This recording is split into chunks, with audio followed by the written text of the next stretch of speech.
So here we are at the DC Animated Universe's end of all things. Justice League Dark Apocalypse War.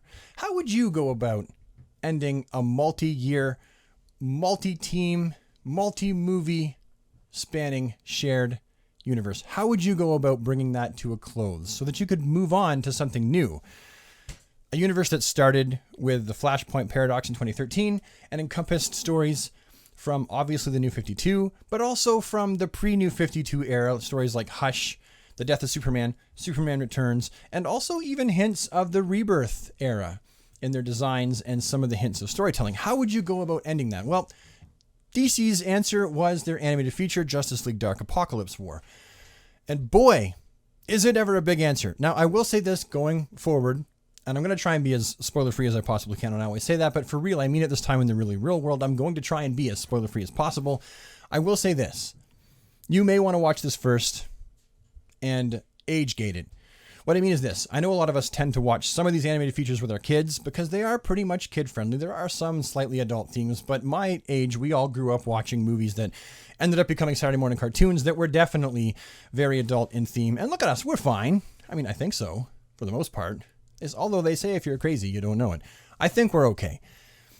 That being said, this animated feature, because it's the last hurrah, and DC is very conscious of that fact, it's very no holds barred, very dark, very gory, shockingly gory at times. Some of the characters end up with a fate that you just end up opening your mouth in shock going, oh my God, am I really seeing this? At times, it's devastatingly brutal to see how some of the characters are treated or how they go out or whatever.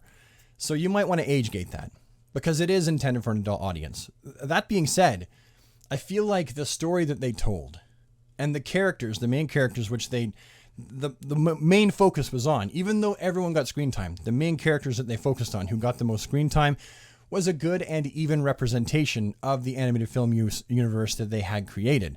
For example, Constantine, Raven, Superman, Etrigan the Demon, a lot of characters from a wide plethora got a goodly amount of lines and screen time. Batman, Lex Luthor, Darkseid, while others admittedly got a whole lot less or even none, like Hawkman, or Hal Jordan, or Aquaman.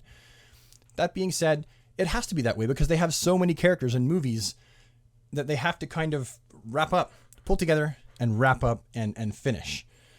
And I feel like they did a great job for the gargantuan task, because let's face it, writing a comprehensive story that finishes off and ends a long-running comprehensive universe is no small feat.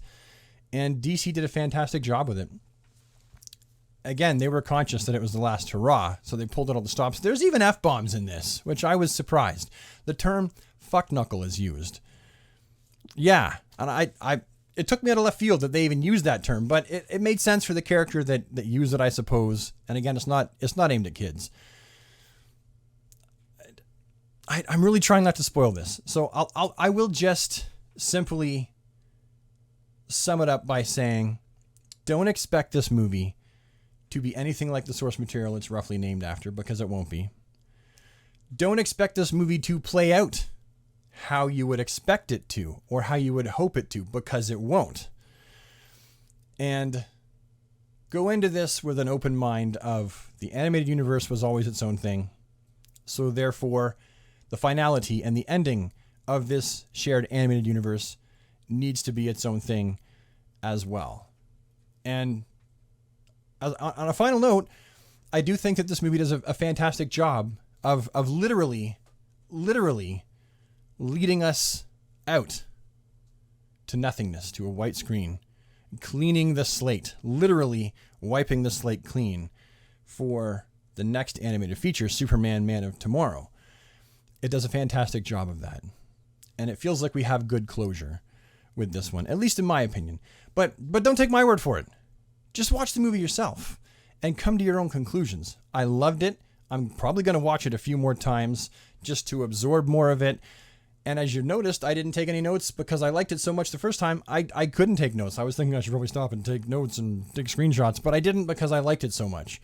And I hope that you will like it. I'm sure that most of you will probably enjoy this. If you've enjoyed the rest of the animated universe, you'll probably find this to be a reasonable conclusion. Not perfect, but definitely reasonable. Anyway, Super Friends, that's all for today. Thank you so much for watching, and I will see you with the next one.